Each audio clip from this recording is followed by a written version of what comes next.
Yoon Lee era um homem coreano comum de classe média baixa, pelo que ele podia se lembrar. Ele fez um empréstimo para frequentar uma boa faculdade e agora trabalhava duro para pagar o empréstimo educacional que fez para isso. Ele não tinha esperanças de escapar dessa vida infernal de trabalho árduo e pobreza, até o dia em que acordou e se viu em outra época, vivendo como outra pessoa. Durante 3 meses, ele esperava que fosse um sonho, mas não era. Agora, ele era o príncipe Jinseon Daegun da dinastia Joseon.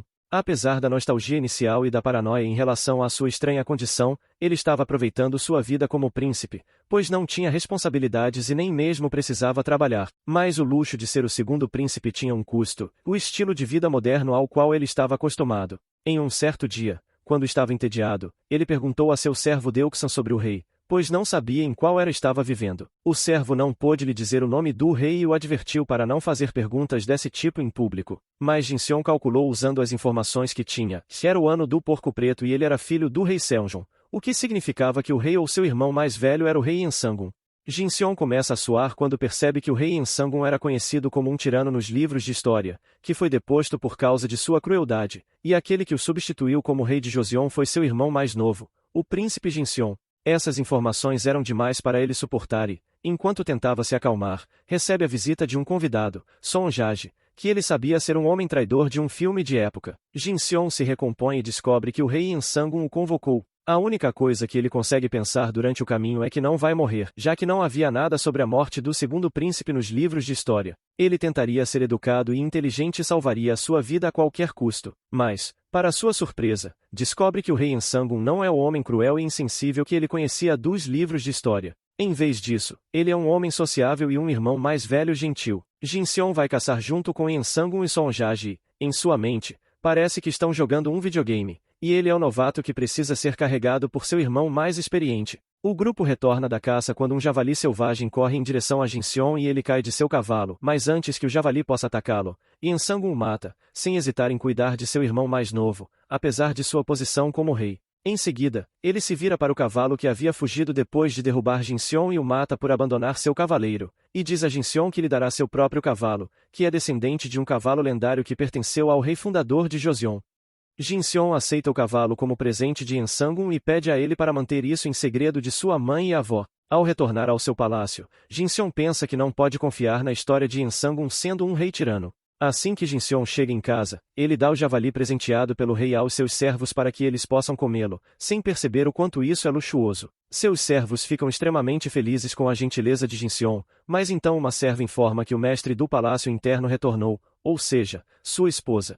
Jinseon fica chocado ao descobrir que está casado, apesar de ter apenas 15 anos, e que sua esposa estava ausente visitando sua mãe. Ele está preocupado com muitas coisas, principalmente por ser inexperiente em relacionamentos e se sua esposa seria do seu tipo. No entanto, ele fica impressionado ao ver sua esposa Youshin, uma linda mulher de 16 anos que preenche todos os 9 critérios de beleza da dinastia Joseon. Ele fica feliz por ter tido tanta sorte maravilhosa e fica um pouco tímido quando ela o convida para dormir com ela, já que estão casados. Ele pensa que, mesmo sendo adultos na dinastia Joseon, sua educação lhe dizia que se casar antes dos 18 anos era ilegal. Enquanto isso, Ensangun e Sonjaji estão na casa deste último, desfrutando da apresentação de dançarinos e músicos.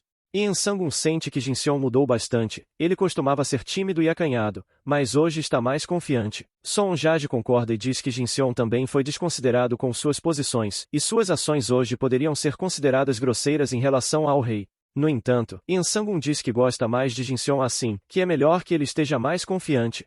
Ensangun parece ser mais do que aparenta e age impulsivamente, pronto para matar ou poupar qualquer pessoa conforme seu desejo, mas ele se diverte facilmente com a sagacidade de Sonjaji e aceita seus conselhos prontamente. Sonjaji também se diverte com a influência que exerce sobre o rei.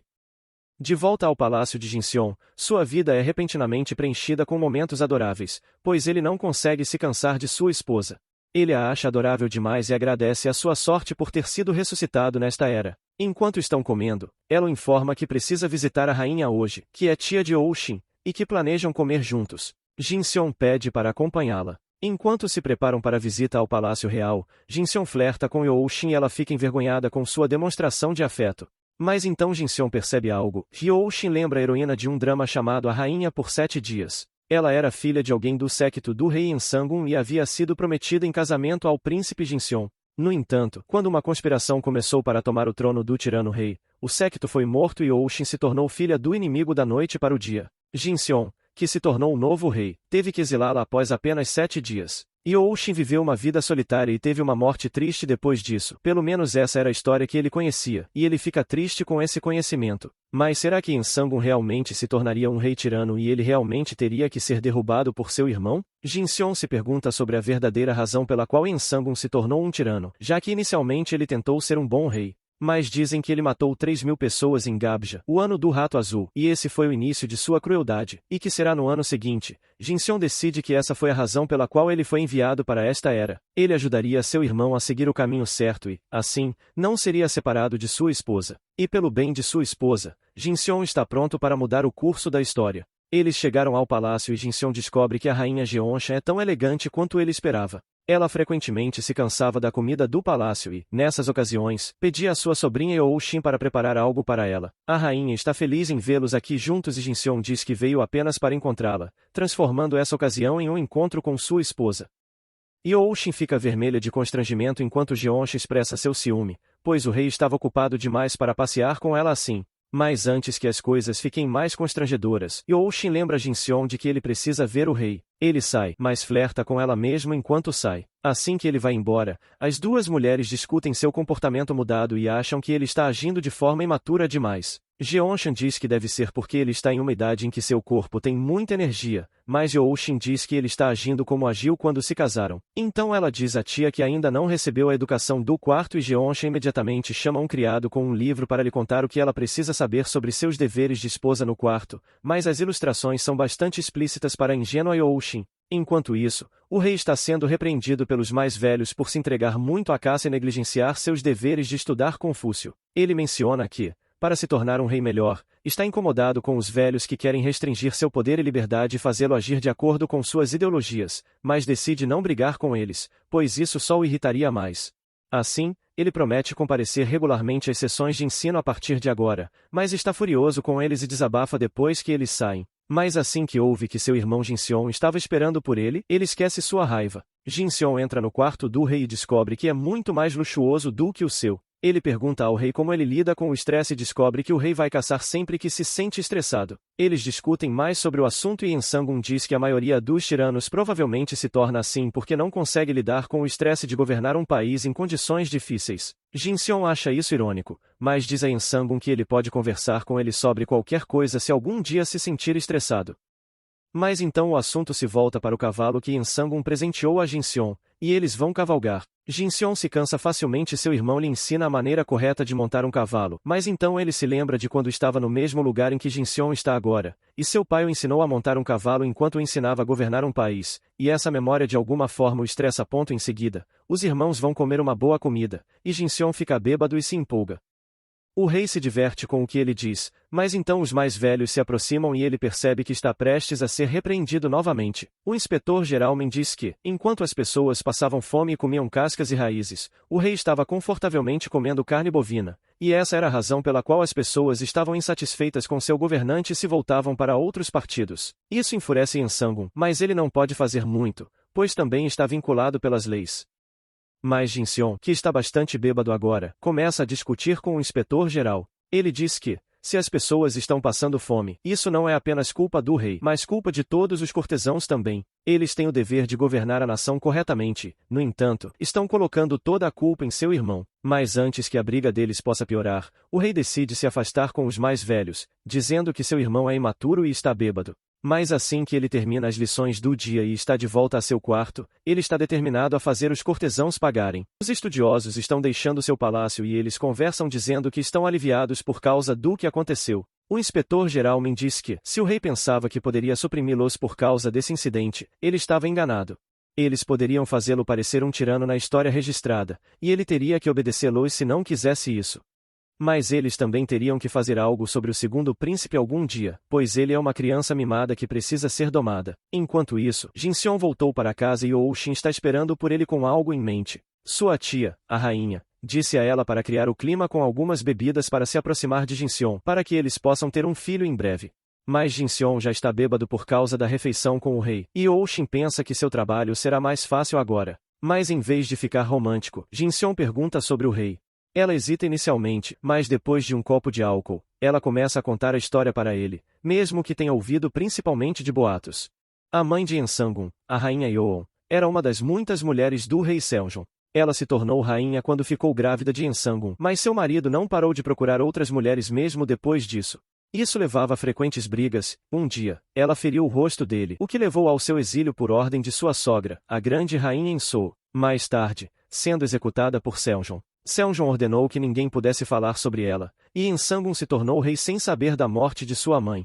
Jinseon se pergunta se saber esse segredo levou ao incidente de Gabji e se manter esse segredo de seu irmão era a forma correta de evitá-lo. Ensangun está com uma de suas mulheres chamada Jang Noksu, e ele diz a ela que está estressado com muitas coisas. Ele está irritado com os estudiosos e diz que mais cedo ou mais tarde poderá matar todos eles ou, pelo menos, tomar tudo deles. Ele mostra seu lado ameaçador ao falar sobre como faria coisas terríveis com os estudiosos. No dia seguinte, ele enfrenta o problema de defender seu irmão dos estudiosos que exigem punição para ele. Eles dizem que ele estava errado no que fez ontem e precisava ser ensinado uma lição. E Ensangun está irritado com eles e diz que não devem tentar prejudicar uma criança que apenas falou em favor de seu irmão por ressentimento. Os estudiosos só param de discutir quando Ensangun menciona a rainha Jeogyeon, mãe de Jinseon, que os criou como seus filhos. E Ensangun diz que, se os estudiosos estão tão obstinados, ele executará o filho da mulher que o criou como sua mãe verdadeira. Eles percebem que estão em terreno perigoso quando as palavras a executar e o nome de Jeogyeon são mencionados juntos. Eles pedem desculpas por terem sido inconsiderados e saem. E Ensangun ainda está furioso, mas diz que os estudiosos ainda tremem ao lembrar daquele dia. Jinseon está brincando com seu servo Deuksan quando descobre por Yooshin que um julgamento para sua destituição foi realizado. Ele decide que não pode ir contra os estudiosos e decide obter uma arma que possa ajudá-lo a vencê-los. No dia seguinte, ele visita o rei e solicita estudar. Ele diz que não gosta quando os estudiosos interrompem o rei antes mesmo de ele terminar a refeição, e um servo o interrompe. Ensangun fica zangado com o servo e pede a Jinseon que continue. Jinseon diz que quer aprender mais para poder apoiar e proteger seu irmão contra pessoas que estão tentando controlá-lo. Ensangun é convencido por suas palavras e promete encontrar um professor adequado para ele. Mas depois que Jinseon sai, Sonjage, que também estava presente na reunião, expressa sua preocupação. Um príncipe bem educado muitas vezes é considerado um rival e uma ameaça potencial ao rei, e Sonjage está cauteloso em relação a isso. Mas Ensangun diz que Jinseon deve ter percebido o que significava para ele estudar e ainda está determinado a fazê-lo, portanto, ele não pode impedi-lo. Mas então Ensangun volta sua atenção para o servo que interrompeu Jinseon e ordena que ele seja punido e exilado. As ordens do rei de encontrar um professor para o segundo príncipe chegam aos estudiosos, e eles estão deliberando sobre seu próximo movimento. Eles se preocupam se o rei descobriu sobre sua mãe e as intenções do segundo príncipe, mas eles descobrem que nomear um professor leal aos estudiosos pode ser uma boa oportunidade para controlar Jinseon.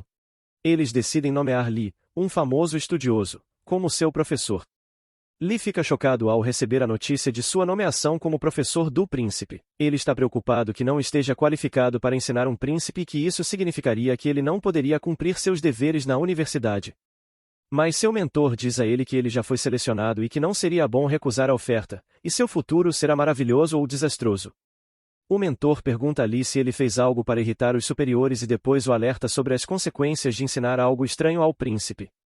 Se Jinseon cometer algum erro, Li também será punido como responsável por suas ações. Li vai ao palácio no dia seguinte e descobre que o príncipe precisa aprender até mesmo o alfabeto. Ele fica frustrado com o estudioso mais velho que o indicou. À noite, o rei visita secretamente um estudioso, e o homem que ele visita é Saon, o pai de Sonjage. Eles estão planejando algo em segredo, e o rei está lá para se atualizar sobre o progresso. Li está curioso sobre Jinseon e se seu desejo de aprender significa que ele é um tolo ou está fingindo ser um. Muitos príncipes tentaram agir como tolos para provar que não eram dignos do trono e evitar fazer parte da perigosa luta pelo poder. O maior exemplo foi o príncipe Jean, tio de Ensangun. Mas Jinseon está focado, mesmo que afirme não saber de nada.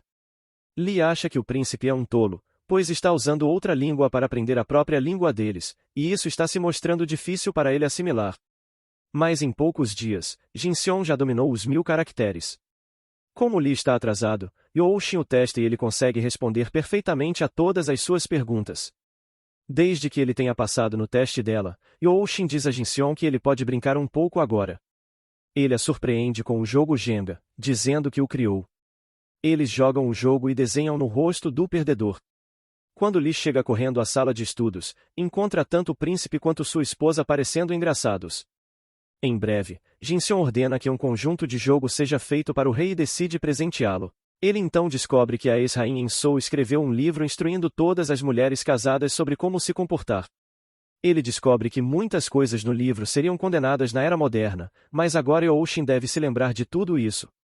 Insou era a avó de Jinseon e Ensangun, e por meio de eventos fatídicos, ela se tornou a mulher mais poderosa de Joseon.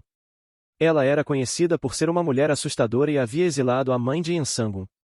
O dia de visitar o palácio chega, e Youshin está nervosa. Jinseon a engana, dizendo que a ajudará a relaxar se ela fechar os olhos, mas ele acaba beijando sua testa. De alguma forma, isso funciona e ela consegue passar no teste imposto pela ex-rainha Insou. Jinseon visita o rei, que está com sua consorte Jang Noksu, a quem Jinseon se lembra dos dramas. Ele apresenta o jogo ao rei e eles começam a jogar. Ele fica surpreso ao ver que Jang Noksu está flertando abertamente com Ensangun e percebe que ela realmente é como em sua representação nos dramas. Enquanto eles estão aproveitando o jogo e bebendo punições para os perdedores, Youshin passa no teste e está felizmente a caminho de casa. No entanto, ela tem que esperar muito tempo até que Jinseon chegue em casa bêbado.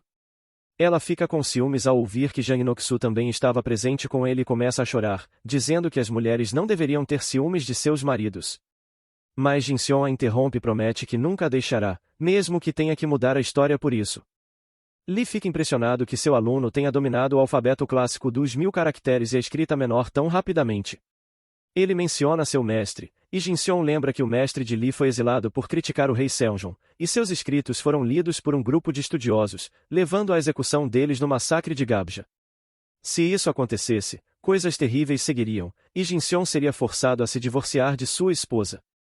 Mas antes de qualquer coisa, Li leva Jinseon para fora para uma lição no campo.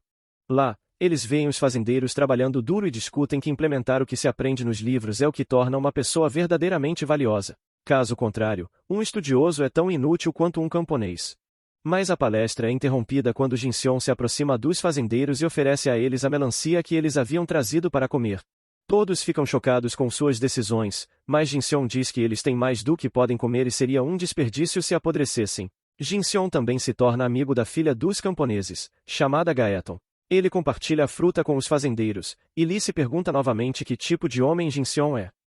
Além de incidentes divertidos, a vida de Jinseon é cheia de dias entediantes. Em um desses dias, ele introduz o frango frito em sua casa, apesar dos pensamentos estereotipados de que um homem não deve entrar na cozinha. Jinseon vai para a cozinha e pede aos cozinheiros que preparem comida para todos eles usando a receita que ele vai lhes contar. Mas enquanto isso acontece, ele fica entediado demais e decide escrever poemas, mas ele é muito ruim nisso e sai para procurar algo divertido. Ele vê uma das servas da garota de seu palácio indo lavar roupas e a acompanha.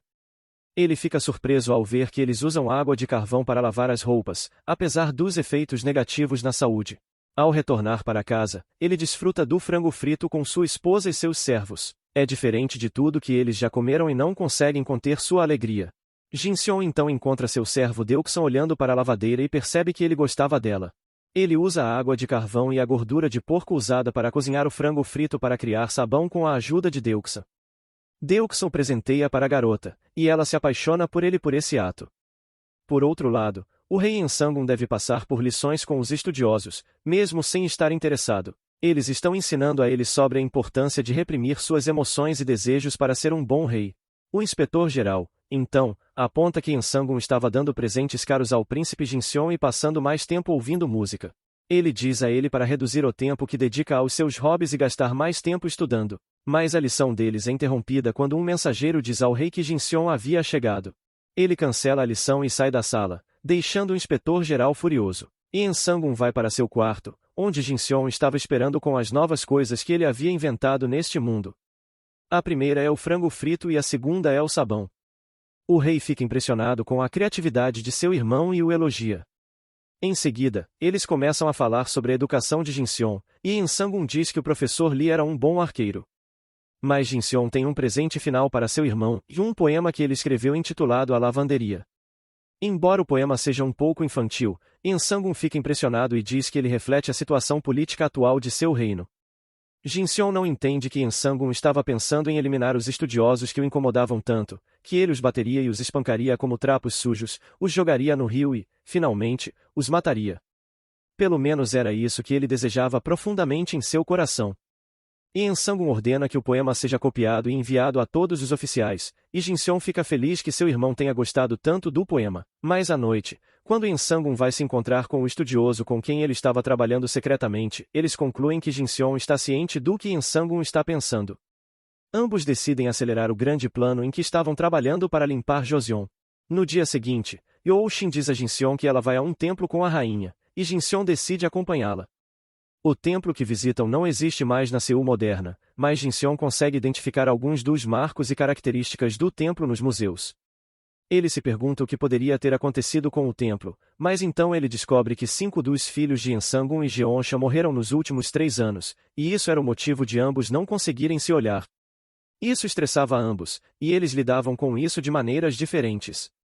A rainha cumprimenta o príncipe e sua esposa, mas o encontro é abruptamente interrompido por mais notícias. Seu filho, o príncipe Shangnion, contraiu varíola e a rainha desmaia ao receber a notícia. Jinseon corre para o rei para informá-lo sobre o que aconteceu, mas o rei já está tentando fazer o que sabe para salvar o príncipe Shangnion, seu filho. Ele está realizando uma dança com espadas para afastar os espíritos malignos, como era a prática em sua época. Jinseon sabia que, nesta época, a taxa de mortalidade da varíola era muito alta e que não havia nada além de superstições para se apegar. Jinseon decide se aproximar do rei, que parecia estar em transe, apesar da perigosa dança com espadas. A espada de Ensangun corta o nariz de Jinseon, mas ele o abraça e interrompe seu transe de qualquer maneira. E Ensangun tira a máscara cerimonial e começa a chorar inconsolavelmente pela perda de seus familiares e agora ele também perderia Shangnion, mas ele ainda precisa cumprir seus deveres como rei e vai para a corte no dia seguinte. Os estudiosos estão tentando manipular o rei, dizendo que foi por ele não seguir seus conselhos que seu filho contraiu varíola. Ele fica zangado com isso, e os estudiosos conseguem acalmá-lo pedindo desculpas. Mas então o inspetor-geral Min se levanta para apresentar uma solução para o dilema do rei, mas antes disso ele tem algo a dizer. Ele traz à tona o assunto de Jinseon segurar o rei e diz que isso foi uma violação da lei universal. Jinseon era um príncipe, mas seu status era o de um súdito, e ele deveria ser punido por tocar o corpo do rei sem permissão. E Ensangun fica zangado com isso e acusa Min e outros cortesãos de guardar rancor contra Jinseon. Ele também pede ao seu chefe de servos que descubra quem deixou escapar informações tão confidenciais de seu palácio. Mas os estudiosos de sua corte estão determinados a dar a Jinseon alguma forma de punição e insistem para que o rei reconsidere sua decisão. E Ensangun os olha com desprezo e decide que o inspetor-geral Min será o primeiro a ser morto.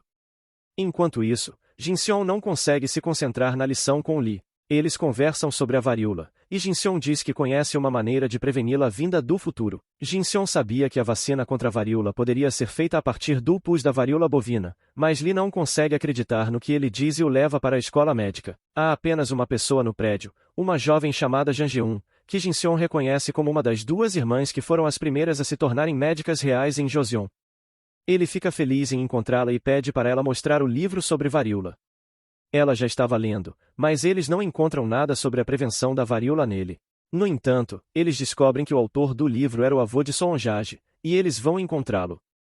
Eles descobrem que o velho havia falecido, mas seus livros estavam seguros com seu filho. Os 3 vão para a casa dele, mas Li não entra, dizendo que tanto Sonjage quanto seu pai eram conhecidos como súditos traiçoeiros. Jinseon sabia como fornecer a vacinação, mas não podia começar a experimentar nas pessoas sem fornecer evidências suficientes para sua teoria aos estudiosos de Joseon. O pai de Sonjage, Saon, permite que Jinseon e Jang Jeun vasculhem os registros médicos de seu pai, e eles passam a noite acordados tentando encontrar algo. No entanto, eles não encontram nada, exceto um livro que pode ter algumas respostas, mas está escrito em sânscrito e apenas um monge pode lê-lo. Mas Jang Jeun acredita que há uma maneira de prevenir a varíola, e seu raciocínio é exatamente o mesmo que levou à descoberta da vacinação 300 anos no futuro. Ela conhecia pessoas que trabalhavam com vacas raramente pegavam varíola porque seu pai era açougueiro. Eles pegaram emprestado o livro e Jinseon o leva para casa para perguntar a Youshin se algum monge no templo poderia lê-lo, mas antes que ele possa fazer qualquer outra coisa, ele desmaia e precisa ser levado para a cama. Naquela noite, ele tem um sonho de seu passado, sua mãe está gravemente doente e hospitalizada, e ele é apenas um estudante do ensino médio chorando e pedindo para ela não morrer. No dia seguinte, ele vai visitar o pai de Jang Ji-un e pergunta a ele sobre varíola e se houve algum caso recente. Ele descobre um local onde ocorreu um surto de varíola e parte para lá. Surpreendentemente, ele descobre que a casa onde ocorreu a varíola pertencia aos camponeses com quem ele compartilhou uma melancia. Ele compra a vaca deles e a leva para sua casa. Youshin também conseguiu traduzir o texto em sânscrito com a ajuda do monge-chefe, e Jang Ji-un aparece para visitar Jin-seon no momento certo. Eles estão tentando fazer algo quando Youshin explode suspeita do que eles estavam falando, mas ela descobre que eles estavam tentando encontrar uma maneira de prevenir a varíola injetando o pus da varíola bovina em seus corpos.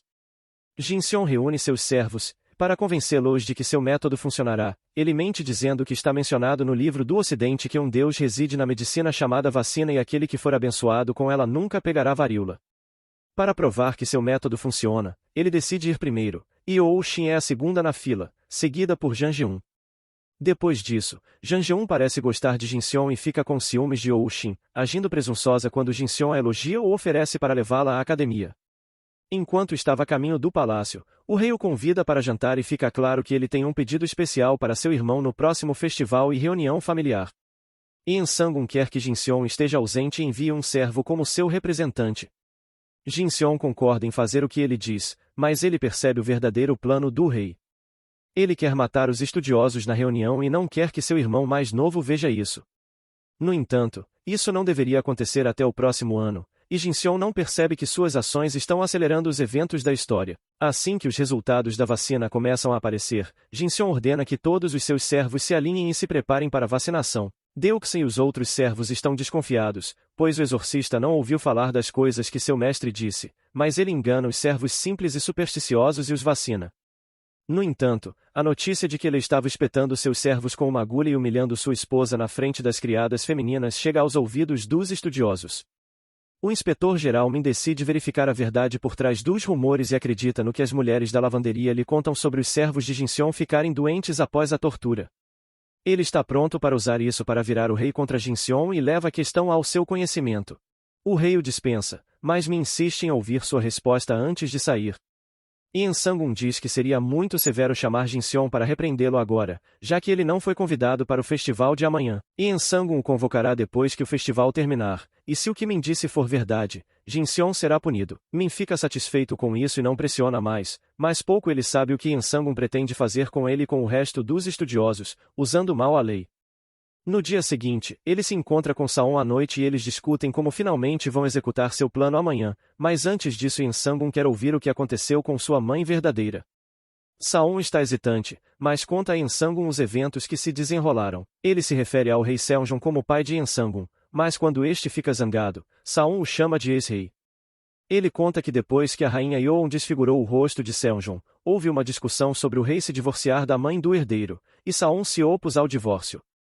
Por causa disso, ele foi punido, e outros mudaram rapidamente de lado. Min foi o homem que liderou a acusação para garantir que o divórcio acontecesse, e Yen Sang-un fica furioso ao descobrir que o homem responsável pela desgraça de sua mãe ousou lhe dar ordens, mas então ele descobre que sua mãe foi executada por veneno a mando do rei, e quando o cortesão se hesitou, Min o forçou a obedecer a ordem do rei. Eles nem deixaram Yoon ver seu filho pela última vez. Recusando o último desejo dela, Yen Sang-un fica cheio de raiva e vai se lembrar desse sentimento quando se vingar. No dia seguinte, as festividades começam e todos os estudiosos estão se divertindo. Yen Sang-un os observa de cima e diz para descansarem e aproveitarem o dia. Ele também serve bebidas para eles e pede que bebam mais. Essa hospitalidade é especialmente intensa para Min Seja, o cortesão que envenenou sua mãe. Enquanto isso, Jin-seon está relaxando em sua casa, se perguntando o que está acontecendo na festa. Mas então, Gaeton, a garota camponesa com quem ele compartilhou melancia, vem pedir ajuda. O homem que era dono das terras em que eles cultivavam estava espancando seu pai e Jin-seon imediatamente vai até sua casa para impedi-lo. O homem era famoso por ser um idiota, e Jin-seon decide detê-lo sem revelar sua verdadeira identidade. Ele provoca o dono da terra, e o homem o agride. Isso é o que Jin-seon estava esperando, e ele revela sua identidade como o segundo príncipe de Joseon. O dono da terra não acredita nele e chama a polícia, mas Jin-seon tem certeza de que isso vai funcionar a seu favor. Na festa, o rei chama Min e Seja para se sentarem ao lado dele e beberem. Seja não está bêbado e agradece ao rei pela hospitalidade e depois se desculpa por ter ido longe demais ao punir Jinseon. Mas Yansangun pergunta por que ele está se desculpando por isso e não pelo que fez com sua mãe. Essa frase acorda-os de seu estado de embriaguez e Seja começa a fugir, mas tropeça e cai, chamando a atenção de todos para eles. Yansangun revela que suas roupas foram rasgadas na ação e sua bebida também foi derramada. Ele se lembra do que Min disse quando Jinseon o abraçou, que ninguém deveria ser perdoado por tocar o rei sem permissão, e pergunta a Min qual seria a punição correta para um cortesão. Min e os outros cortesãos tentam convencer o rei a perdoar Seja, mas Yansangun se irrita com eles, dizendo que todos os cortesãos e inspetores eram covardes que mudavam seus padrões quando se tratava deles. Ele revela que sabia de tudo sobre a execução de sua mãe e as pessoas envolvidas estavam na frente dele. Os cortesãos não têm palavras para convencer o rei furioso, mas ainda tentam persuadi-lo a ser indulgente. Yansangun decide seguir a lei e pune Seja com o exílio, e Min será punido por não reconhecer os crimes de seu colega estudioso. Enquanto Min e os outros estudiosos saem, eles se perguntam em silêncio o que o futuro guarda para eles. Enquanto isso, Jinseon é preso pela polícia, pois não tinha meios de provar que ele era o segundo príncipe. Ele fica na cela e Jang Geun vem tratar do homem que foi espancado e também o trata. Os policiais que o prenderam estão bastante relaxados até que Lee e Ou-shin vêm encontrá-los. Lee diz a eles que é da universidade e que o homem que prenderam era seu aluno e o segundo príncipe de Joseon. Jinseon é libertado e os policiais se desculpam por tê-lo prendido, mas Ou-shin e Lee ficam furiosos ao verem que ele foi agredido. A cena muda para o interrogatório de Seja. Seus colegas estudiosos acreditam que ele estava dizendo a verdade, que não pretendia tocar o rei. Eles apresentam seu relatório a Yansangun, dizendo que o que Seja fez foi um erro devido à embriaguez e que ele deveria ser perdoado. Mas quando o rei zomba deles, os cortesãos acham melhor mudar de lado. Eles dizem então que Seja cometeu um pecado maior do que o segundo príncipe Jinseon havia cometido no passado e, uma vez que estavam enviesados a favor dele, eles também eram culpados. Yansangun fica feliz por tudo estar indo de acordo com seu plano e os inconstantes cortesãos estarem em suas mãos. Mas antes que ele possa prosseguir com o julgamento do general inspetor Min, ele recebe uma mensagem sobre o envolvimento de Jinseon em uma agressão. Os cortesãos dizem que esse assunto é mais importante do que o julgamento de Min e pedem ao rei que tome uma ação imediata. Dizem que se o príncipe usou sua posição para atacar alguém, ele deve ser punido. E Yansangun sabe que desta vez não pode passar por cima deles. Mas então um administrador chega e informa que Jinseon foi a vítima da agressão. Yansangun fica furioso e os cortesãos temem o que pode acontecer agora. Enquanto isso, Jinseon fica sabendo dos eventos na festa e pensa que de alguma forma acelerou o massacre de Gabja. Seu poema sobre lavanderia foi interpretado por todos como o desejo do rei de se livrar dos oficiais corruptos, e Jinseon não consegue acreditar no quanto as pessoas podem ouvir e imaginar, mas ele sente que deve encontrar o rei imediatamente e evitar que as coisas piorem no palácio. Yansangun fica com raiva quando conhece toda a história. Ele pergunta aos cortesãos por que não disseram que a família real era mais importante do que a questão de Min, e os cortesãos concordam. Então ele declara que vai punir o dono das terras junto com sua família e servos pessoalmente, enquanto sai furiosamente da sala. Mas Jinseon já está lá para encontrar seu irmão, e Yansangun o elogia por se levantar contra a injustiça. Eles falam sobre os eventos que aconteceram, e Jinseon diz que confia em Yansangun porque ele é sua família. Ele diz que é dever da família garantir que um não seja negativamente afetado pelos altos e baixos da vida, e é isso que Jinseon quer fazer por Yansangun. Yansangun fica emocionado com suas palavras e começa a chorar. Jinseon o abraça e o consola. Depois que a reunião deles acaba, Jinseon volta para casa com Ou-shin e Lee, mas Yansangun ainda tem mais coisas para fazer naquela noite. O julgamento do dono das terras que agrediu Jinseon é organizado e seus servos são trazidos como testemunhas. Eles contam a história do que aconteceu e juram que não sabiam que o homem que seu mestre agrediu era o segundo príncipe. Yansangun pensa que Jinseon fez isso de propósito para que o dono das terras fosse punido, mas como ele não revelou sua identidade antes, é um caso complicado. Mas isso muda quando Yansangun descobre que o criminoso era parente do general inspetor. Ele sorri ameaçadoramente e ordena que seus soldados prendam Min e o tragam imediatamente. Ao mesmo tempo, ele envia alguns dos oficiais administrativos para interrogar os inquilinos do criminoso sobre suas ações malignas, e eles falam sobre todos os crimes que ele cometeu e não foram punidos. Ao saber de sua crueldade, o rei o aprisiona e também o chefe administrativo por falhar em cumprir seu dever de proteger o povo. Min é então levado diante do rei como prisioneiro, e Yansangun lhe diz que seu parente cometeu crimes e crueldades, usando sua influência como general inspetor para evitar punição. Quando o catálogo completo de seus crimes é lido, Mi não pode dizer nada. Ele alega que não sabia das ações malignas de seu sobrinho e nunca o ajudou a encobrir seus pecados. Yensangun se volta para os cortesãos e os critica, dizendo que tudo o que eles lhe ensinaram eram palavras vazias. Todos falharam em seus deveres e negligenciaram o povo do país enquanto prosperavam. Sua falha era evidente pelo fato de a garota Gaeton ter que recorrer ao segundo príncipe em vez dos funcionários para salvar seu pai. Mas então Yensangun se volta para mim e pergunta se ele já cuidou das pessoas como lhe ensinou. Mas quando Mi não responde, Yensangun ordena que ele seja torturado. O chefe de serviço aconselha o rei de que isso deixaria um impacto negativo nos registros da história, mas Yensangun diz que se importa mais com as pessoas que governa do que com o que o futuro pensa dele. Com isso, a tortura do ex-inspetor-geral começa. No dia seguinte, Jinseon vai à academia médica para encontrar o homem que ele salvou, mas fica desapontado ao não encontrar Jang Geun lá. Jang Geun havia se infiltrado em uma casa onde alguém estava infectado com varíola. Min está sendo torturado e os outros cortesãos não suportam ver isso, mas ele perde a consciência e todos pensam que terão uma pausa também. No entanto, Yensangun não está com vontade de deixá-los descansar. Ele pede que continuem o julgamento de Seja e diz que ele deveria ser exilado para a região mais severa do país. Mas os cortesãos de alguma forma o convencem a ser um pouco mais leniente com Seja, considerando sua idade avançada e suas conquistas.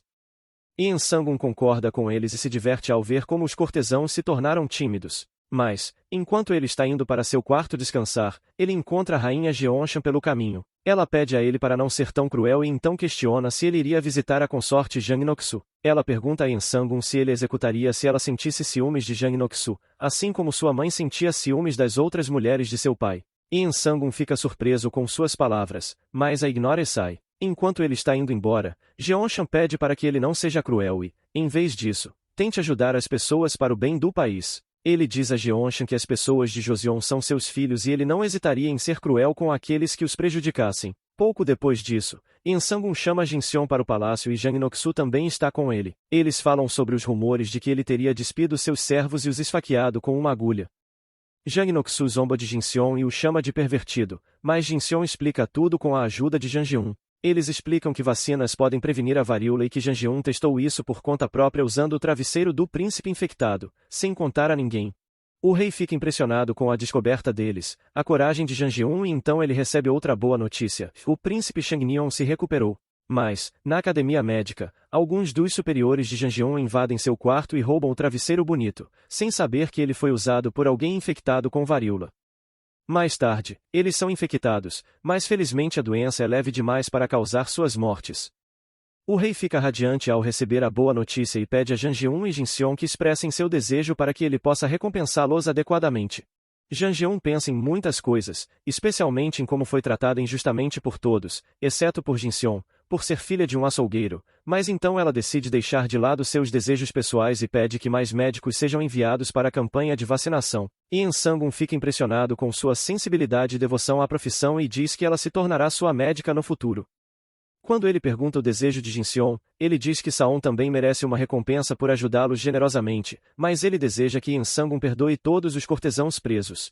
Yensangun não consegue acreditar e sai furioso da sala, seguido por Jang Noksu. Ele vai direto para seu filho Shangnion, que se recuperou da varíola e está sendo acariciado por sua mãe. Ele fica aliviado ao ver que ele está seguro agora, mas à noite ele visita Saon e lhe diz que Jinseon queria que os cortesãos presos fossem perdoados, mas algum dos dois homens presentes poderia perdoá-los? Depois de uma semana, Yensangun concede o pedido de perdoar os cortesãos e apenas os exila, não lhes dando punições mais severas. Jinseon está satisfeito por ter evitado o massacre que poderia levar à sua ascensão como rei e deixar sua esposa. Ele queria garantir que Yensangun permanecesse como rei e ele sempre fosse um príncipe. Ele é tratado como uma celebridade por se livrar do terrível proprietário de terras, que agora é um escravo para expiar seus pecados. O pai de Gaeton se torna o novo proprietário da região e consulta Jinseon sobre os impostos deste ano. Jinseon prova ser um mestre generoso em relação aos impostos, mas então ele vai para a academia médica e o médico lá pede sua ajuda no treinamento de vacinação. Jinseon não pode recusar o pedido sincero e começa a falar sobre patógenos e vacinas, dizendo que eles são servos invisíveis dos deuses que podem espalhar e deter doenças.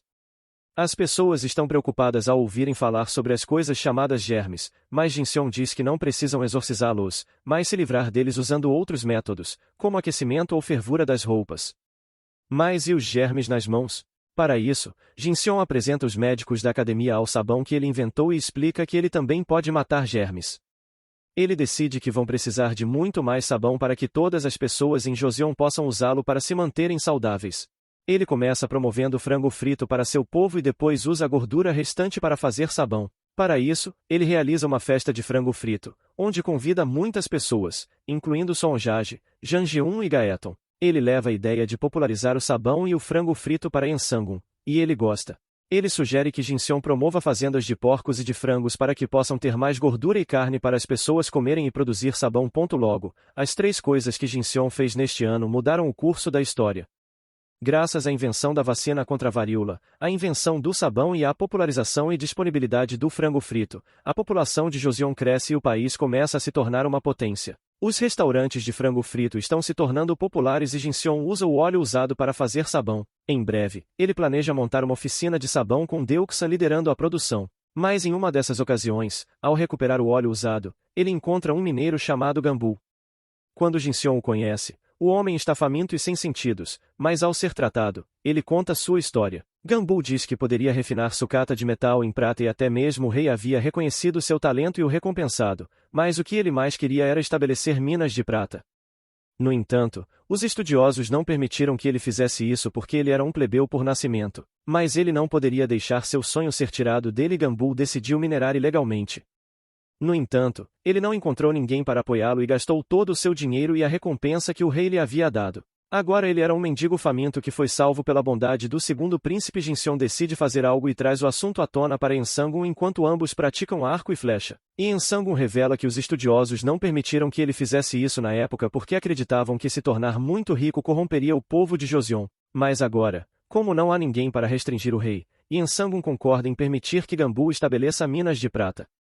Quando Yansangun conta isso a Jang Inoksu, ela fica animada, mas também o enche de reclamações como se fosse sua mãe, e até o chama de a mãe. Enquanto ele vai dormir, ela o faz prometer que ela poderá ser responsável por todas as minas de prata. Isso acaba sendo uma coisa desastrosa, pois logo o cunhado dela assume o controle das minas de prata, levando ao desaparecimento de Gambu. Jin Xiong e sua família só descobrem isso depois que o dano já foi feito e o dia em que Gambu deixou sua casa para estabelecer minas foi a última vez que se encontraram. À medida que as estações mudam, um novo problema surge. Um grupo de mercenários encarregado de vigiar o ataque dos bárbaros é subitamente atacado pelos inimigos. Jin Xiong, junto com Jang Ji-un e Li, está visitando Pyongyang, a capital da Coreia do Norte, para disseminar informações sobre vacinação e sabão. Sonjage também está lá para escoltá-los, pois possui boas conexões no norte. No entanto, tanto Li quanto Sonjage têm assuntos para resolver em Pyongyang. Enquanto isso, Jin Xiong, Jang Ji-un e Deux vão para o local onde estão hospedados e estão desfrutando de uma refeição quando um homem ferido pula o muro e entra em sua casa. Deux pensa que o homem é um ladrão, mas ele afirma que está sendo perseguido por pessoas más. Jin Xiong permite que ele se esconda em sua casa e impede que os oficiais revistem a residência, alegando que ele é o segundo príncipe. Jin Xiong descobre que o homem é um desertor e havia fugido de seu dever, mas estava ferido e constantemente fugindo dos oficiais. Quando Li retorna, Jin Xiong discute o assunto com ele e descobrem que os bárbaros atacaram a cidade de Agen e é estranho um oficial perseguir um desertor de Agen até Pyongyang. O homem ferido foi levado para um hospital e Jang Ji-un relata que ele estava dizendo que os soldados de Joseon queriam matá-lo.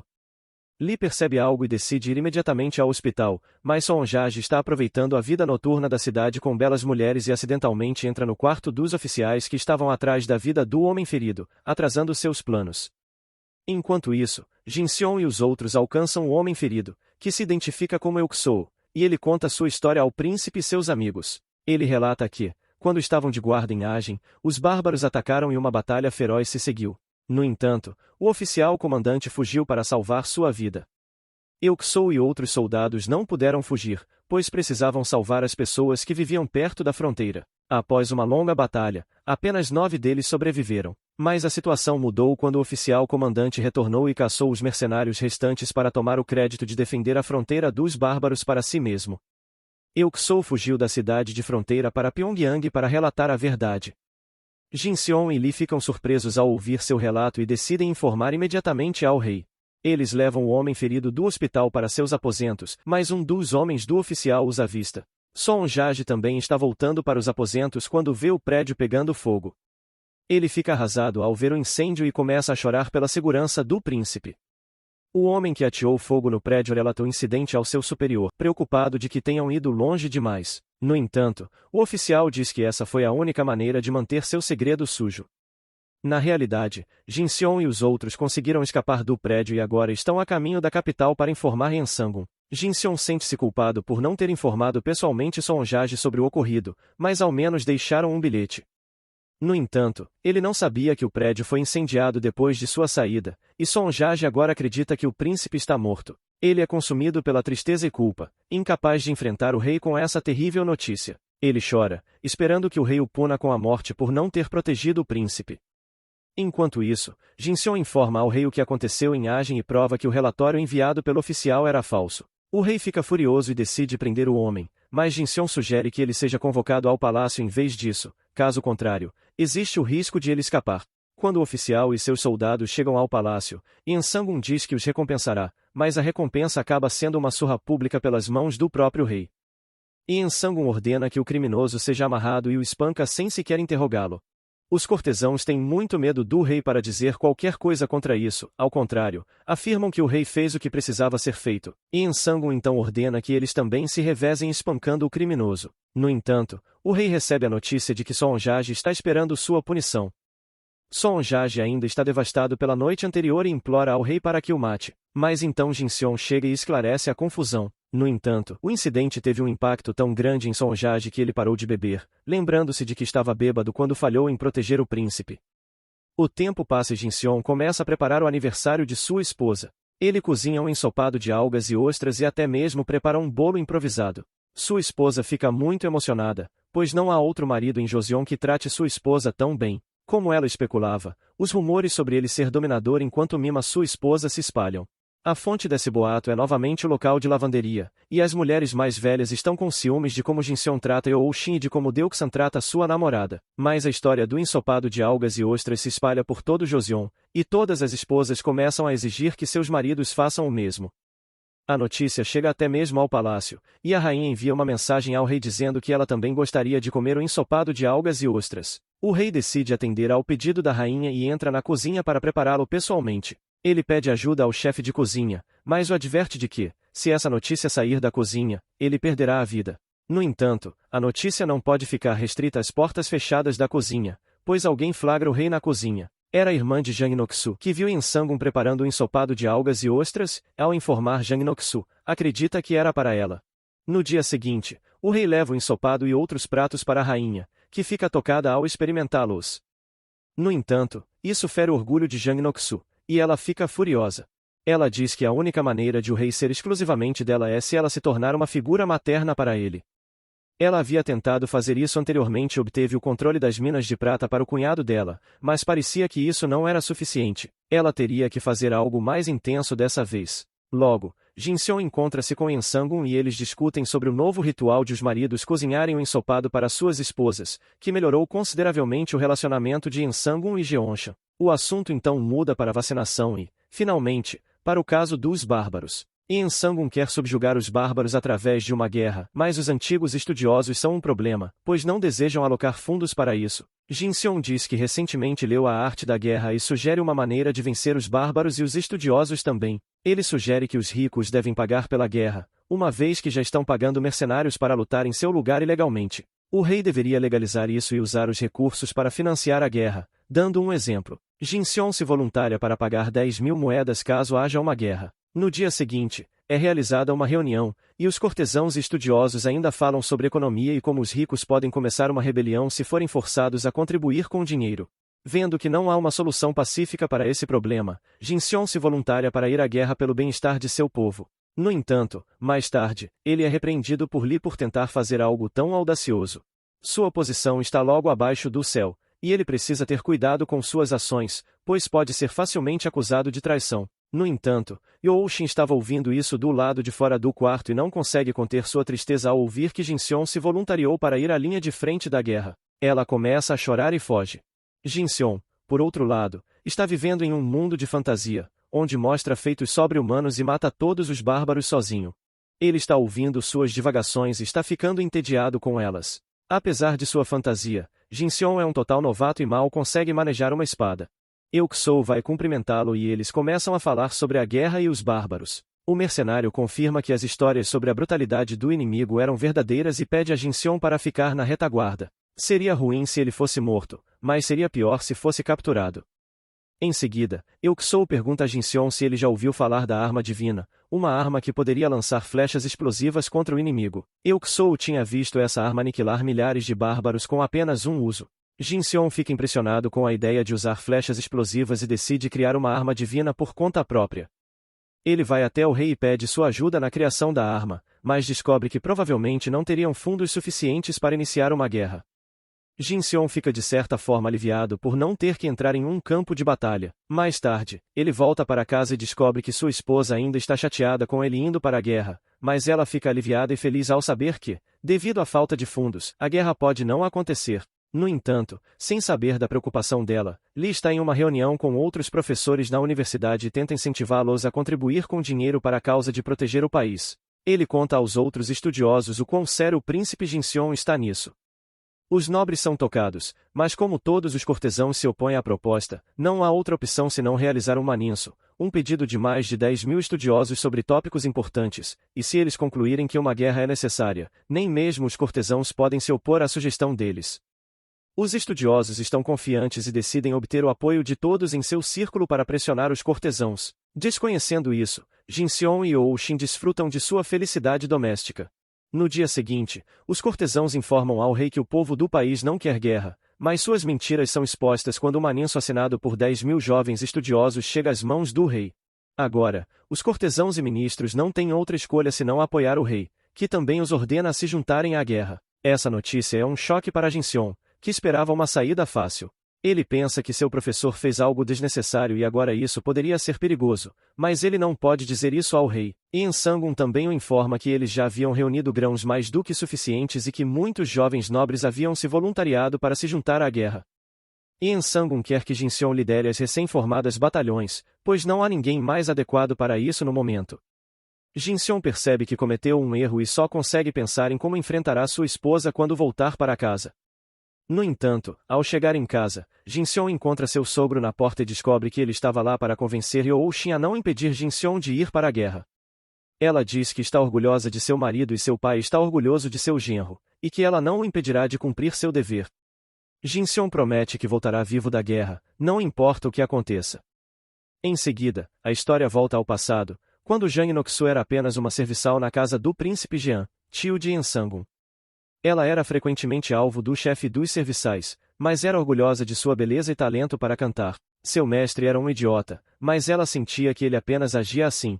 Um dia, ela vagou enquanto Jean e Sonjage estavam tocando música e, ao impressionar este último com seu canto, ele ofereceu levá-la ao rei. Naquela noite, ela roubou algo da penteadeira da senhora e sua melhor amiga, Kim, assumiu a culpa para que Jang Nok-soo pudesse parecer bonita quando fosse cantar para o rei. Ela chamou a atenção do rei e se tornou sua consorte, levando sua melhor amiga junto. Agora, ela estava prestes a realizar uma maldição contra a rainha e pede a Kim, que era a serva da rainha, para colocar uma bolsa cheia de objetos voodoo perto das colunas.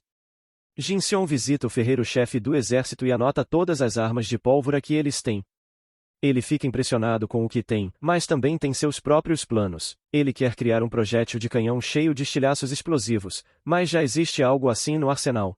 No entanto, seu plano é diferente, pois ele usaria um canhão. O ferreiro-chefe está ansioso para trabalhar nisso, mesmo que a ideia seja quase impossível de ser alcançada. Enquanto Jin Seon tenta descobrir como tornar seus planos uma realidade, ele recebe visitas da universidade. 2 jovens estudiosos chamados Gyeodeuk e Seopyeong, que também eram alunos de Lee, agradecem a ele em nome de todas as pessoas que foram ajudadas por terem derrubado o senhorio maligno, pois eles também eram do mesmo bairro. No entanto, o motivo de estarem ali era perguntar a Jin Seon que tipo de país ele queria que Joseon fosse. Depois de pensar criticamente sobre uma resposta polida e correta por um tempo, Jin Seon responde que quer criar um país sem um sistema de classes, onde todos tenham o direito à educação e ao emprego de sua escolha. Mas ele acrescenta que o único na história de Joseon capaz de fazer isso é o atual rei. Sua resposta causa algo estranho em um dos 2 convidados, que saem às pressas. No dia seguinte, Jinseon está se preparando para a iminente guerra com a ajuda de Uksou como conselheiro militar. Ele avista os dois jovens estudiosos de ontem na fila para pegar uniformes e imediatamente se aproxima deles. Eles dizem a ele que ficaram tão impressionados com seus ideais que decidiram abandonar a universidade e segui-lo como seu mestre. Por esse motivo, eles participariam da guerra ao lado dele. Jinseon não consegue acreditar e acaba sabendo sobre a renúncia deles por meio de uma carta, ficando furioso. No entanto, os preparativos para tudo, exceto o projétil de canhão de estilhaços, estão indo bem. Eles precisam de mais ingredientes para a pólvora, e Jinseon decide enviar toda a sua unidade para procurá-los enquanto ele mesmo procura. Youou Xiu informa que a rainha desejava vê-lo, e eles decidem ir encontrá-la. Enquanto isso, é revelado que Jang Noksu estava usando informações valiosas sobre o filho de Kim para fazê-la executar tarefas sujas. Ela diz que seu filho estava na casa de Jinseon, mas se ela o traísse, ele perderia a vida. A mulher não tem escolha a não ser obedecer a Jang Noksu. No entanto, quando Jinseon vai encontrar a rainha Jeonshan Kim, fica nervosa, pois quer perguntar a Jinseon sobre seu filho, mas não consegue. A rainha dá a Jinseon uma grande quantia em dinheiro pelos serviços prestados ao reino e à sua família, e Jinseon relutantemente aceita.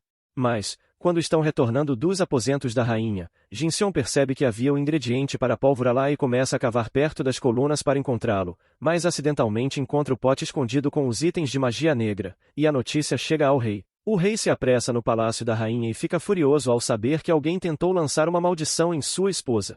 Ele fica bravo e promete punir 3 gerações de quem ousou fazer isso. No entanto, Jinseon diz que tem uma maneira de encontrar o criminoso com certeza. Jinseon explica o método de capturar o criminoso usando impressões digitais, explicando que as impressões digitais de cada pessoa são únicas. Apenas ele e o atendente que abriu o pote tinham suas impressões digitais no pote depois que ele foi escavado, e quem tivesse suas impressões digitais nele, além deles, seria o criminoso. E assim a investigação começa. E Kim, que fez isso a mando de Jang Noksu, teme por sua vida, mas a investigação está progredindo, com as impressões digitais de todos no palácio sendo coletadas. Jang Noksu planeja fazer Kim assumir toda a culpa, chantageando-a usando a vida de seu filho como refém, antes que suas impressões digitais sejam coletadas. E Kim quer falar com Jinseon sobre seu filho e a verdade por trás da maldição, mas não pode fazê-lo até depois de Jinseon ter visitado Jang Noksu. Jang Noksu ainda não tinha dado suas impressões digitais, e Jinseon foi até ela para obtê-las, mas ela diz que se ele queria sua cooperação, o rei teria que vir aqui pessoalmente. Mas Kim encontra Jinseon depois disso e conta tudo a ele, e Jinseon relata essa informação a Yansangun, que não consegue acreditar que Jang Noksu foi a responsável por esse escândalo. Mesmo que ele não duvide de seu irmão, é difícil para ele aceitar. Ele sai para beber e acalmar seus ânimos, e Jinseon não sabe o que fazer para ajudar Yansangun. No entanto, Jang Noksu está preocupada que Kim possa ter contado a verdade a Jinseon e agora quer que sua irmã assuma a culpa em seu lugar, afinal, foi ideia dela. Mas assim que ela convence, Yansangun vai aos aposentos de Jang Noksu e diz que veio apenas para beber com ela. Jang Noksu age como se nada tivesse acontecido, e eles começam a conversar sobre como se conheceram e os 3 maravilhosos anos que passaram juntos. Mas ela não pode dizer nada quando Yansangun traz à tona o assunto de ela ter amaldiçoado a rainha. Ela tenta dizer coisas que agradem o rei enquanto desvia sua atenção do assunto, e Yansangun segue a história dela. No entanto, seu verdadeiro objetivo de visitar Jang Noksu era obter as impressões digitais dela na garrafa de álcool. Ele entrega a garrafa a Jinseon e diz para descobrir o resultado o mais rápido possível. Os resultados revelam a verdade. Tanto Jang Noksu quanto sua irmã são consideradas culpadas por amaldiçoar a rainha. Kim também se entregou antes disso, e os julgamentos foram conduzidos rapidamente. O uso de impressões digitais foi adotado como um novo método para investigar crimes, e Jinseon foi recompensado por descobrir os culpados usando esse método. Foi descoberto em uma investigação posterior que Jang Noksu, sua irmã e seu cunhado estavam envolvidos em outros crimes, e assim foram condenados à morte. No entanto, o rei mais tarde mudou sua decisão e os exilou a todos. Enquanto as pessoas insultavam Jang Noksu enquanto ela era levada, ela surtou e gritou como uma mulher louca para elas. A punição de Kim foi mais branda, pois a rainha pediu por misericórdia, compreendendo sua posição como mãe e se solidarizando com ela. Graças a isso, ela foi reunida com seu filho. Mas ao ver a emocionante reunião deles, Youou Xiu também deseja ter seus próprios filhos. Até a avó de Jinseon, a rainha Insou, quer que ela tenha filhos em breve para poder mimá-los. Mas agora é hora de um festival, e todos estão ocupados fazendo lanternas. A avó repreende Jinseon para fazer uma lanterna até a noite do festival, e Jinseon tem uma ideia divertida. A noite do festival chega, e todos estão se divertindo. Jinseon encontra seu Pyong, Gyeodeuk e Janjeon no templo, e seu Pyong fica encantado com sua fofura. Mas então sua avó chega e pergunta sobre a lanterna com formato estranho que ele fez. Jinseon explica que era uma lanterna flutuante com a parte superior fechada, e seu Pyong tenta explicar melhor para impressionar Janjeon. Mas então eles acendem a lanterna, e ela flutua no céu, chamando a atenção e a admiração de todos. Até mesmo a avó de Jinseon fica emocionada e o elogia, lembrando de todas as pessoas que perdeu, e pede a ele para fazer uma lanterna assim para ela quando morrer. Essas palavras fazem Jinseon lembrar de sua vida original como Yun-Lee, quando sua mãe estava no leito de morte e queria expressar seus últimos desejos. Jinseon também fica emocionado e promete encher o céu noturno com lanternas flutuantes para a velha mulher.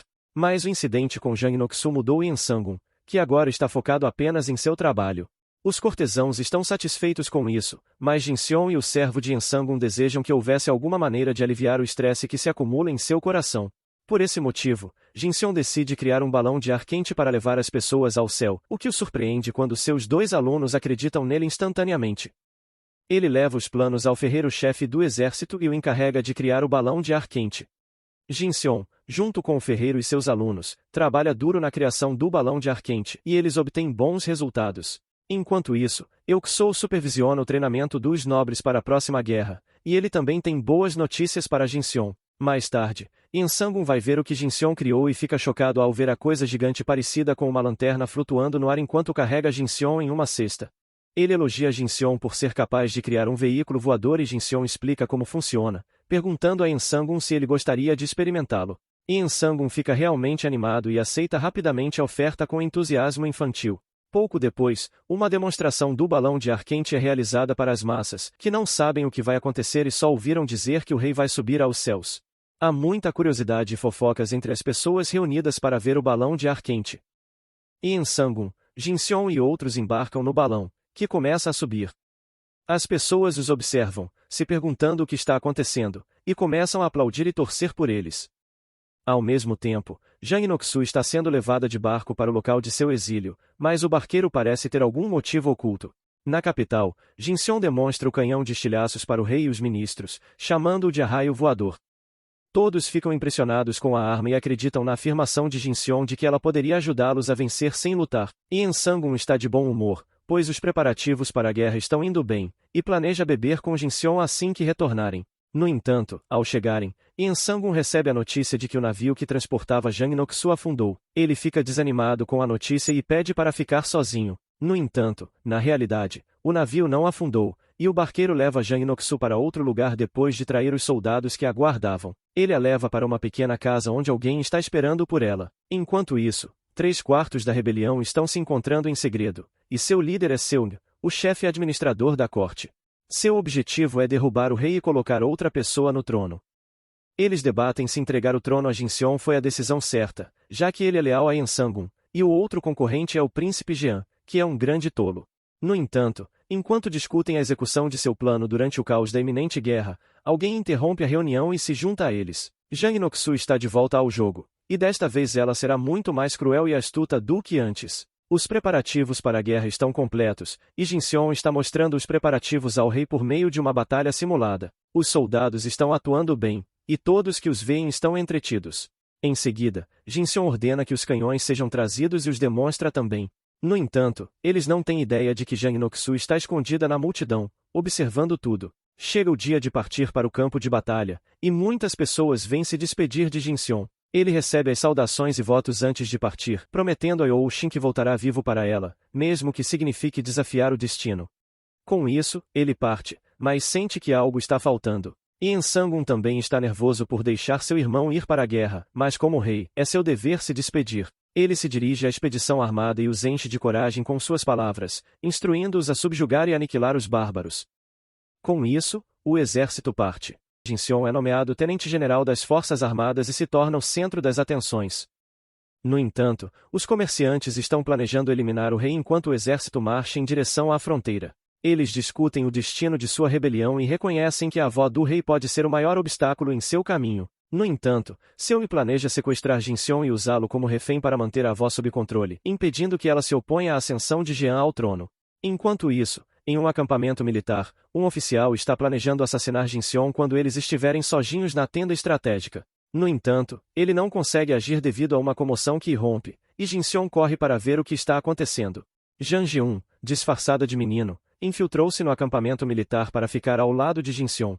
Ele acalma a confusão e decide enviar Jang Ji-un de volta com seu aluno, Seo Pyong. Jang Ji-un não tem opção a não ser aceitar a ordem.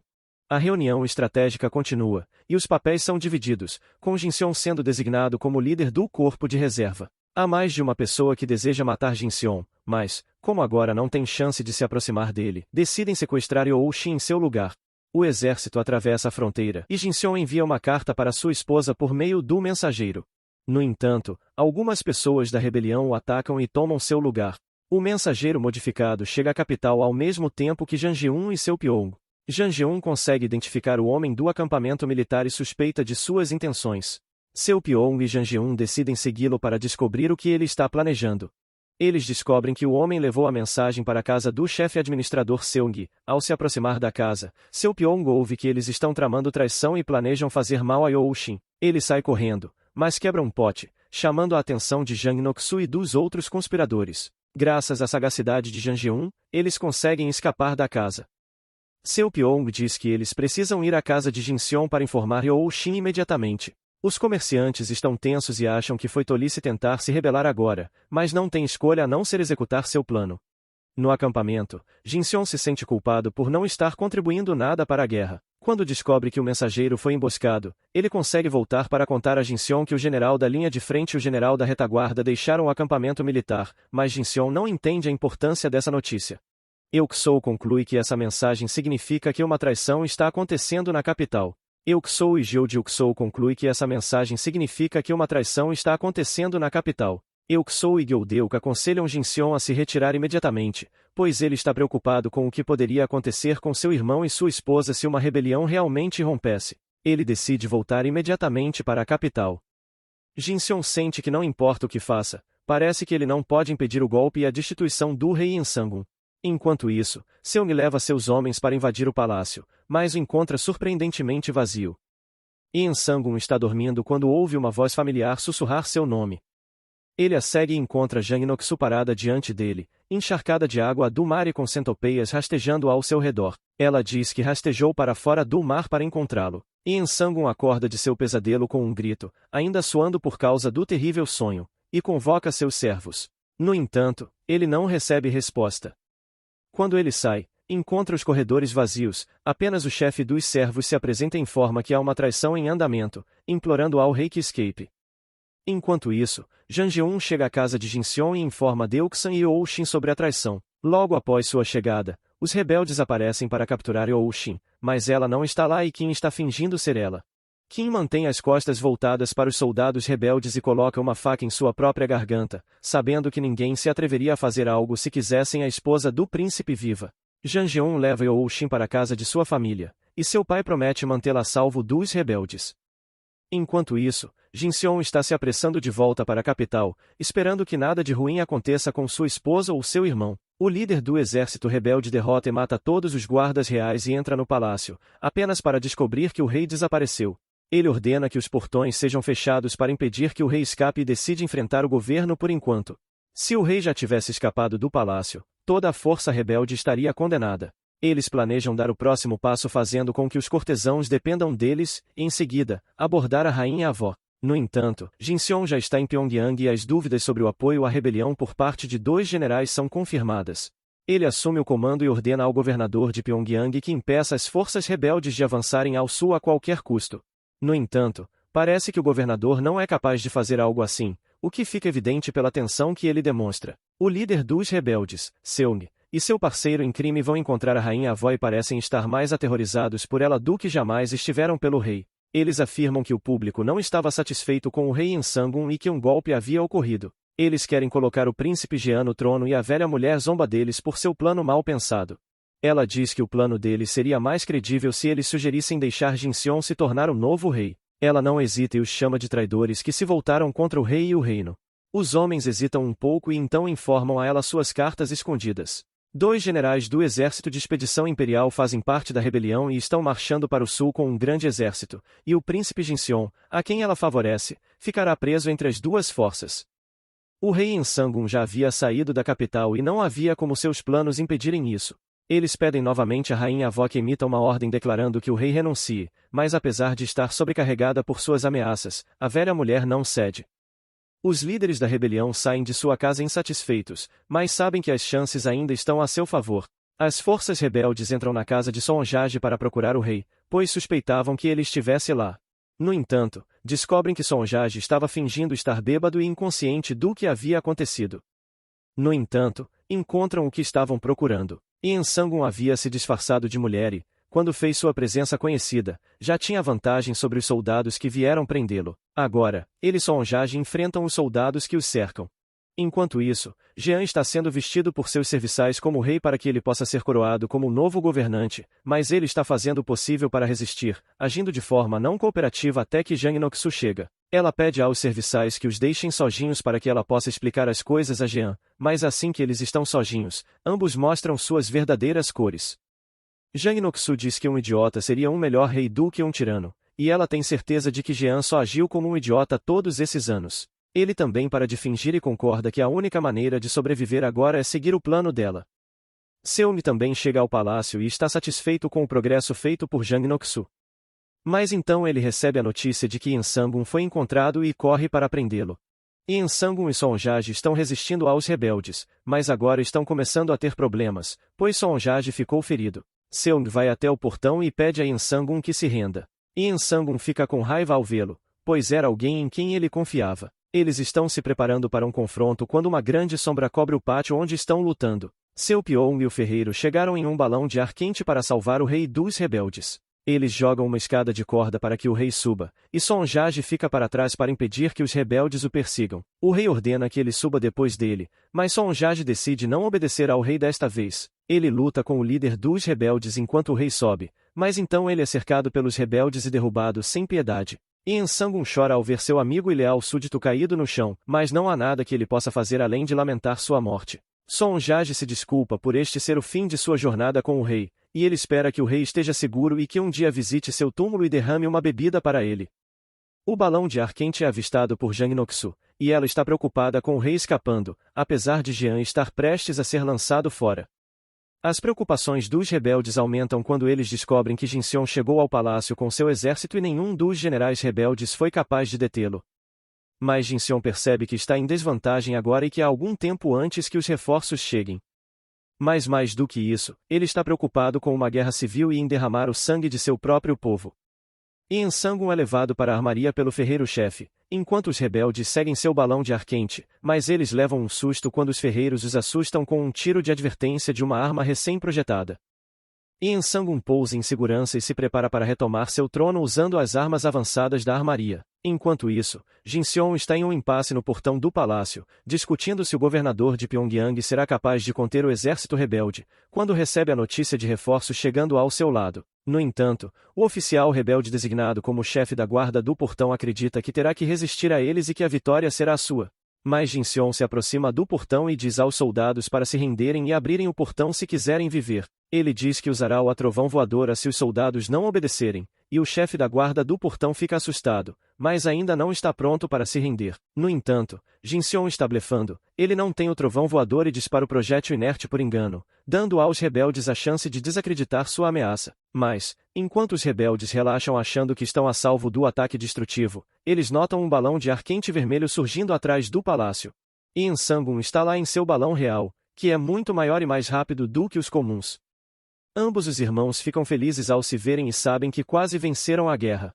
Os líderes rebeldes também recebem informações sobre isso e planejam fazer seus movimentos finais com pressa. Eles vão levar suas forças ao palácio e bloquear os reforços que estão chegando para ajudar Yansangun.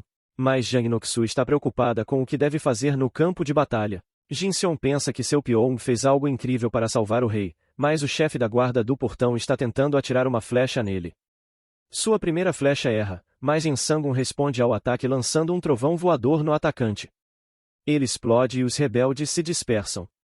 O chefe da guarda do portão é preso pelos soldados, que agora estão do lado do rei novamente. A batalha é vencida sem derramamento de sangue e os portões são abertos. Jinseon e Yansangun se reúnem, e Yansangun conta a ele como Sonjage deu sua vida para defendê-lo. Jinseon também fica sabendo que Janjeon levou Youxin para um local seguro. Jin Seong diz que recompensará tanto Jang Geun quanto seu Pyong por sua bravura, mas depois assumirá o controle de tudo aqui. Enquanto isso, In Sang-un confronta o chefe da guarda do exército rebelde e declara que o líder dos rebeldes era o verdadeiro tirano e que ele irá detê-lo. Mas para surpresa deles, Seon está lá com suas forças para enfrentar o rei. O rei está com raiva e quer lutar contra ele diretamente, mas Jin Seong o impede de ser imprudente e assume o comando do exército por suas ordens. As forças sob Jin Seong e In Sang-un são quase iguais às forças rebeldes sob Seung, mas eles não sabem que Lee também motivou as pessoas da capital a pegarem em armas pelo rei e pelo país. Eles são ajudados pelo chefe da guarda, que lhes fornece melhores armas. Seung e seu tenente estão se perguntando o que podem fazer para vencer a batalha.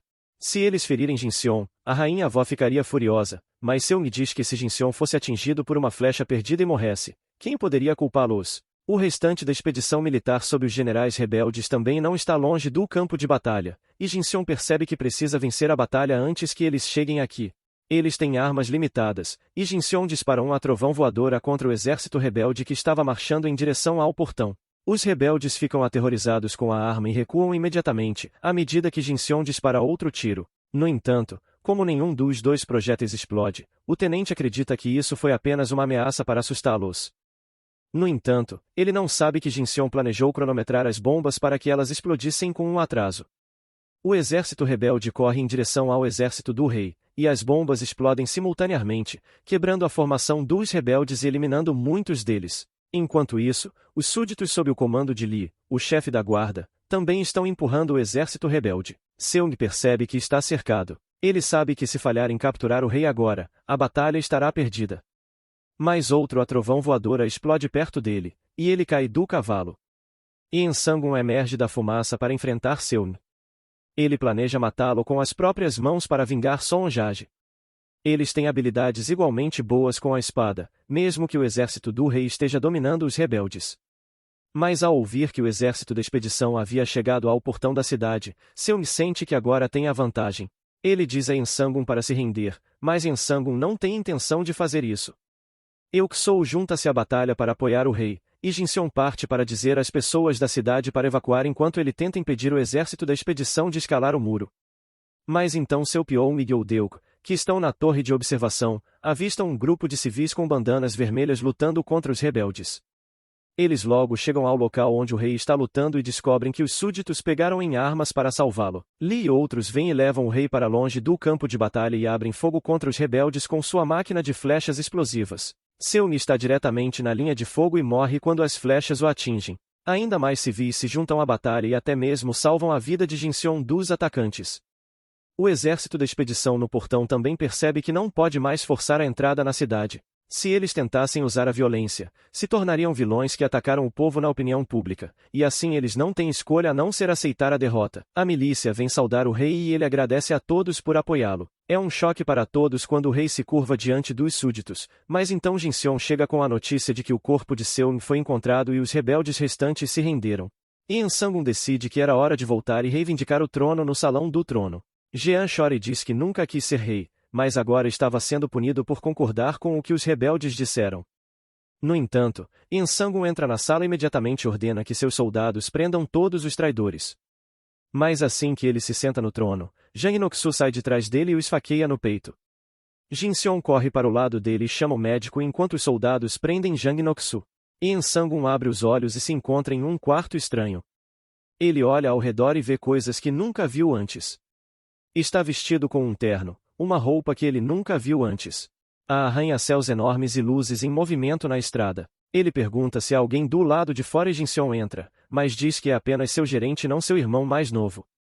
Acontece que ele é um ator que interpretou o papel do rei In Sang-un em um filme histórico, e hoje é a coletiva de imprensa após o sucesso do filme. In Sang-un não entende o que está acontecendo, mas sabe que isso é o futuro distante após sua morte. As pessoas estão falando sobre ele como um tirano, e In Sang-un não consegue entender completamente. Mas quando um repórter lhe pergunta sobre a cena em que Jang Inoksu esfaqueou, ele de repente cai e perde a consciência. Ele acorda de volta em Joseon, com Jin Seong ao seu lado. Sua armadura o protegeu de ferimentos fatais, e In Sang-un pôde se curar completamente em poucos dias. Ele conta o estranho sonho que teve a Jin Seong, que diz que foi apenas um sonho e nada mais. Mas então In Sang-un agradece a Jin Seong por salvá-lo no país também. Tudo está resolvido e Jinseon se reúne com sua esposa, se aproximando do final feliz que sempre desejou. O rei ordena que os rebeldes sejam punidos por traição, e exceto pelo príncipe Jean, que é exilado, todos os outros são executados por desmembramento. Todos que ajudaram o rei a suprimir a rebelião são recompensados e tornados súditos de primeira classe, enquanto Jinseon e Sonjage são nomeados súditos distinguidos meritórios e estudiosos nacionais. Sonjage, que foi registrado na história como um traidor que traiu o rei Ensangun, agora será lembrado como um homem leal que sacrificou sua vida pelo rei. Jinseon também cumpre sua promessa ao seu servo Deuxan e o casa com a menina que ele gosta. O ferreiro-chefe é nomeado ministro sênior e está entediado com seu novo trabalho quando Jinseon o procura para fazer uma mesa de bilhar e bolas. Jinseon mesmo trabalha na criação de um novo prato de macarrão com a ajuda de Deuxan. Depois que o jogo de bilhar é feito, Jinseon convida Ensangun para jogar e ele é surpreendentemente bom nisso. Ele também serve o novo prato de macarrão que desenvolveu ao rei. Depois de alguns dias, Ensangun de repente pede a Jinseon que se torne o rei de Joseon. No dia seguinte, ele anuncia na corte que deseja abdicar como rei e permitir que Jinseon assuma o papel. Ele explica suas razões, e quando os cortesãos se opõem, Ensangun diz que Jinseon é muito mais capaz de fazer a diferença no mundo e sua imagem pública é muito melhor do que a dele. Ensangun diz que ele pode ser lembrado como um tirano por tudo que fez, mas se decidir ceder o lugar para Jinseon, talvez seja visto com mais bondade pelas gerações futuras, e acima de tudo, ele deseja ver que tipo de país seu irmão mais novo criará. No entanto, Jinseon não quer isso e tenta fugir da capital antes que os oficiais da corte venham buscá-lo. Mas seus planos de deixar a cidade são interrompidos quando Youshin começa a sentir náuseas durante a viagem, e descobre-se que ela está grávida. Enquanto estão no consultório do médico, os oficiais os alcançam e todos descobrem que Jinseon agora é o rei de Joseon. Ele havia mantido esse segredo de todos, inclusive de Youshin, para que pudessem viver uma boa vida em outro lugar, mas agora ele não tem escolha a não ser seguir o caminho preparado para ele. Jinseon é coroado rei e Youshin se torna a rainha. Ele lutou muito para garantir que seu irmão não fosse derrubado e não precisasse se tornar rei, mas acabou mudando a história e se tornando rei com as bênçãos de seu irmão. Para ele, não importava o que havia acontecido, desde que pudesse viver com sua amada esposa. Jinseon estava pronto para fazer qualquer coisa, ele já havia mudado o curso da história e agora tudo seria novo. O tempo passa depois que Jinseon se torna rei e Youshin dá à luz uma menina saudável. Os papéis de Jinseon e Ensangun são invertidos e agora este último tenta ao máximo aliviar as preocupações do rei. E Ensangun cria o jogo de boliche, esculpindo os rostos dos ministros nos pinos. Mas o que Jinseon pensou ser seu final feliz para sempre chega ao fim um dia. Ele acorda em seu quarto de volta ao tempo em que costumava viver. Ele e Yun-Li novamente não consegue digerir o retorno repentino ao seu mundo original. Mesmo que seu tempo em Joseon como Jinseon fosse um sonho, por que ele se lembrava tão claramente? Mas não há respostas para suas perguntas. Ele recebe uma ligação de um de seus superiores que tem uma oportunidade de trabalho para ele. Há um papel de figurante em um filme histórico, e o superior leva Yun com ele para as filmagens. Mas eles ouvem uma comoção sobre um homem que estava tentando entrar no set sem permissão. Jinseon vai até a fonte da comoção e descobre que o homem que entrou no set era Ensangun. Ele chora ao vê-lo e o abraça, e o homem não é um sósia, mas o verdadeiro Ensangun. Ele consegue identificar o homem que o abraça como seu irmão. Eles saem do set e Jinseon explica que veio deste mundo para Joseon, cerca de 500 anos no futuro a partir de seu reinado. E Ensangun diz que esse era o mundo que ele viu quando desmaiou após Jang Noksu esfaquear. Jinseon fica chocado ao ouvir isso, e Ensangun explica que ele era um ator naquele momento e Jinseon era seu empresário. Mas agora, ambos acreditam que o que Ensangun viu naquele dia foi mais do que apenas um sonho, era o futuro deles. E Ensangun vai morar com Jinseon, e ambos trabalham como figurantes em filmes históricos. E Ensangun está fazendo testes para se tornar um ator, e Jinseon também está tentando se tornar um empresário. No entanto, Ensangun não está satisfeito com a forma como os produtores de cinema retratam a história apenas para agradar aos espectadores. Mas ele se adaptou muito bem a esse mundo e é grato por seu país se tornar tão rico no futuro próximo. Mas chega o dia que eles estavam esperando, e Ensangun tem sua grande chance como ator, com Jinseon, ou melhor, Yun, como seu empresário. Eles abrem o roteiro para o papel oferecido a ele, e se chama Eu Devo Viver como um Príncipe. E Ensangun fica furioso ao ler o roteiro, que retrata seu personagem de forma negativa. Mas Yun diz a ele que ele é apenas um novato e não pode ser tão inflexível sobre o que ele quer. No entanto, Ensangun planeja dar um feedback ao diretor para que ele possa editar a história e fazer justiça ao seu personagem. Jinseon agora está pensando em outra coisa. Agora, o ator para interpretar o papel de esposa do príncipe Jinseon, Yoo Shin, ainda não havia sido selecionado, e ele se pergunta se alguém pode realmente interpretar bem o papel dela. Ele está cheio de lembranças dela e deseja vê-la novamente. Mas, enquanto voltam para o quarto deles, ele avista uma mulher que se parece com Yoo Shin e corre em sua direção através do tráfego, arriscando sua vida. No entanto, a garota parece diferente quando ele se aproxima o suficiente, e ela pensa que Jinseon é algum tipo de pervertido. Ele fica extremamente triste com isso e entra em um estado de depressão à noite. Yen Sang-un o conforta, dizendo que, mesmo que eles tenham sido separados pelo tempo, eles se encontraram aqui novamente, então ele tem certeza de que Jinseon encontrará Yoo Shin novamente também. No dia seguinte, a leitura do roteiro do filme está começando quando o diretor apresenta a garota que escolheu para interpretar o papel de Yoo Shin. Ela também é uma novata, e era o seu primeiro filme. Coincidentemente, o nome dela também era Yoo Shin. Mas tanto Jinseon quanto Yen Sang-un ficam chocados ao ver a garota. Ela era uma réplica exata da Yoo Shin que eles conheciam. Quando ela olha para Jinseon, lágrimas começam a escorrer dos olhos de ambos. Ela não era apenas alguém que se parecia com Yoo Shin, ela era a própria Yoo Shin. Eles correm um em direção ao outro, com lágrimas nos olhos e sorrisos nos lábios, e ao se abraçarem, eles alcançam seu final feliz. Jinseon, que viajou para o passado e impediu que o rei Yen Sang-un se tornasse um tirano, para que pudesse viver com sua esposa, finalmente a encontrou novamente. Eles viveriam suas vidas felizes para sempre, não em Joseon, mas na Coreia moderna. Com isso, a história do homem que queria viver como um príncipe chega ao fim.